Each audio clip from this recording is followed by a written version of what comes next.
All right, we're ready to begin with Mississippi State. We'll ask Coach Jans for some general thoughts on the game. Then we'll go to questions just for the two student athletes, then excuse them back to the locker room, and then we'll finish up with questions for Coach Jans. And we have remote rights. Raise your hand if you have a question, and when you're called on, if you wouldn't mind, identify yourself and the outlet that you represent. Coach? Yeah, the game was back and forth the first, half of the first half.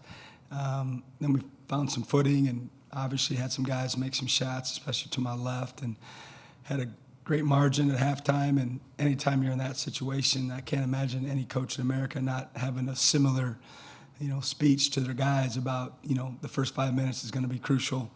The score is going to get out of hand or they're going to fight back in the game. And unfortunately for us, it was the latter, and that didn't make us very happy. We were just sloppy with the ball. We had 2 inbound turnovers that just can't happen at this point in the season, and this many games under your belt. But fortunately, they regrouped. We had some leaders step up in some huddles and kind of set the tone for everybody, and we were able to play better till the final buzzer went off. Right, if you have a question for either the student athletes, raise your hand. Let's go ahead and start on the second row. Sam Scholar with the Clarion Ledger for Josh. Midway through the first half, the lead is 2 points, and then the team doesn't allow a field goal for the rest of the 10 minutes of the first half. Takes a 20-point lead into halftime. What did you kind of see in that stretch, or what was kind of working, you think, defensively to allow that to happen? Yeah, I feel like in that stretch we were just playing bulldog basketball. Just getting after the ball, getting deflections, pushing it on offense, and getting defensive rebounds. I mean, we've been preaching that, ever since we got here. Like I said earlier up there in the press, as long as we have that mindset, just coming out, defending, rebounding the ball, we can just be a scary team. Other questions for either of the student athletes? All right, let's go back to the second row again. And for Claudel, there was another stretch similar to that also in the second half where the defense really just kind of clamped it up. Do you think that's kind of what this defense looks like when it's playing at its best right now? Our defense was definitely good today. I wouldn't say it's at our best. We did make some defensive mistakes that we made up for with our athleticism. But, we just going to watch the film and watch where we messed up and be better tomorrow. Other questions for either of the student athletes? All right, let's go to the left side, and then we'll come right back down to the second row here. For either of the players, you guys are playing in the first round, meaning that if you want to win this tournament, you have to win 5 games in 5 days. How much confidence is a nearly 30-point win in the first round instill in this team that you guys can possibly go all the way? Is that for either player? Okay, Josh, why don't you take that? Yeah, it's definitely motivating. Like you said, 5 games in 5 days isn't easy, but, I feel like we're off to a good start. We were just motivated for this game. We just take it one day at a time. We don't look forward or look in the past. We just be where our feet are. Okay, I think we had a question, second row. Toy Lloyd, the Baton Rouge Advocate. For you, Josh, you had 30 points the first time against LSU, 26 tonight. Is there anything that you see that makes it not easy but sort of comfortable for you to score and get those 3-pointers? I was just taking what the defense gave me. Besides that, I don't know how to answer that question, to be honest. Just being out there and having fun. I think you had a question in the third row. Go ahead. Josh, Elijah Campbell from WNKT in Columbia. Obviously, when you're hitting threes, this offense, can really reach its ceiling. What does the maximization, I guess, of this offense look like to you whenever you guys are on the floor when you're clicking at its best? What does that look like? For us, it all starts on defense. It go back to defense. How we get into the ball, get deflections, get steals, push the ball. That's where it all starts, to create for our offense. That's when we're at our best. That's how we maximize our offense. Other questions for either of the student athletes? All right, we'll excuse you. You can return to the locker room. Thank you, guys. No. See you, Charlotte. We'll continue on with questions for Coach Jans. If you have a question, raise your hand, and we'll get the floor mic to you. Let's go ahead and start on the second row down front. Chris, in terms of the defense, we've talked about how things have been a little bit up and down, I guess, last couple of months, maybe weeks. but today, 62 points. What did you just see, from this team's defensive effort in this game? We had a long talk Monday before we started preparing for the SEC tournament as a whole, but certainly the LSU game was at the forefront, and just talked about how disappointed I think all of us were in some of our recent games, especially on that side of the ball.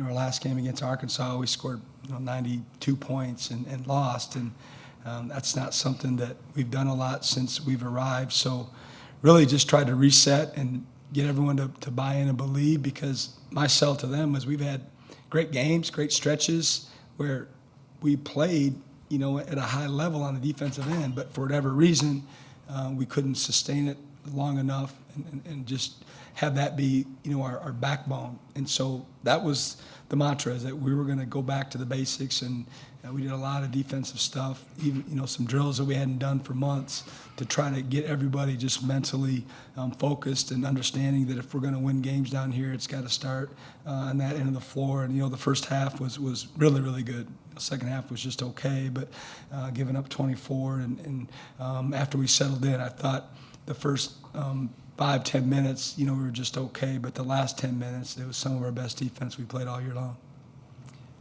Do you have a question? All right, let's go to the second row, and then we'll come back over to the left.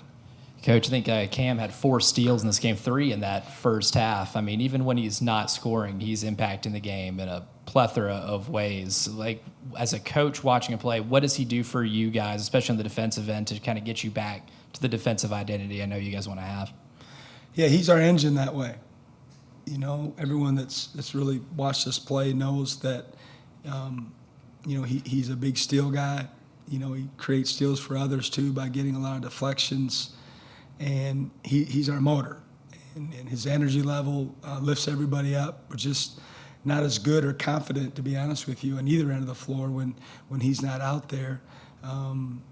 But he's had some big games for us steal-wise. Obviously, his stat sheet doesn't jump out at you, but with him, you don't see what's going on in the huddles, and even him talking to me, trying to get me under control a little bit, which that doesn't happen very often with the player. But with him, I'd acknowledge it. He's got our utmost respect as a staff, being here with us the whole time that we've arrived, and he's emerged into obviously a great player and even a better leader. Next question on the left side, third row. Coach, plenty of people know what this team can do defensively, but to come out tonight and score 91, win by almost 30 with only one player scoring in double figures, what does that say about the depth and versatility of your offense? Again, I wasn't happy with the Arkansas game. No one was. But there's a little part of me that's, coached myself a little bit that, hey, if we can continue to play offense like that and share the ball and have multiple guys, take some pressure off of Josh, which we did there, and then we did again today. Certainly Josh had that amazing run in the first half, but other guys had some runs themselves and made some shots, and we got out in transition and showed our athleticism. So we're not, you mentioned to those guys, and I get it, about 5 games in 5 days, and we don't talk about that at all. It hasn't been mentioned. We're trying to win the next game. That's all we're focused on. We don't talk anything but that. And then if you take care of that one, then you'll have another opportunity, and that's the way you have to approach it. Other questions? Let's come back to the right side on second row. Going back to that defensive stretch in the first half, you said you think it was one of the best that you've seen from this team this season. When that happens, what is going well with the defense when you have those stretches where it really is kind of dominant like that? I mean, it always starts with how you're guarding the ball.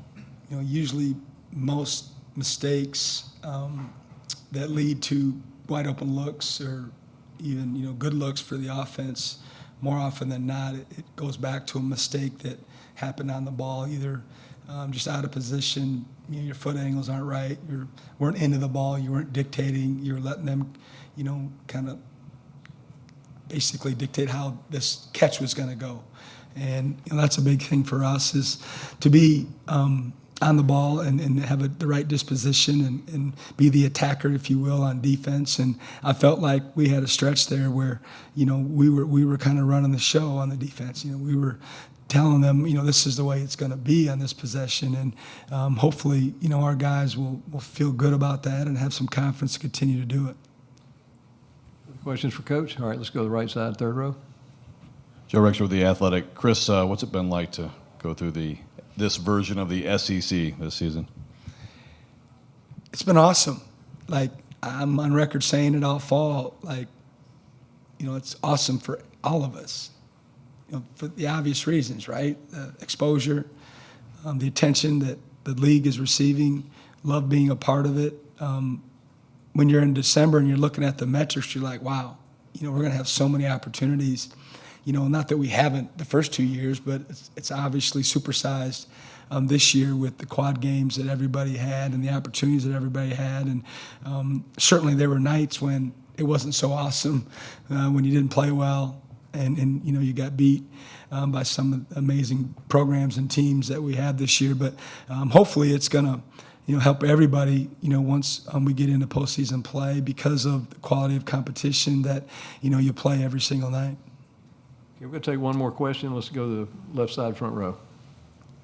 My question is kind of similar to that, but there's a strong argument to be made that it might be harder to win the SEC tournament than going to like the Elite Eight or Final Four. What would kind of be your words on that?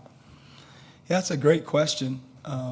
Unfortunately, I haven't thought about that at all, but hopefully you should ask some of these other coaches and they can give you a better answer. But, that's a lot. It's a lot, and I understand the question. Like I said, it makes a lot of sense. But, I'm going to stay focused on Missouri and trying to prepare for that particular game. Thank you very much. Yep. Appreciate it. Thanks, guys.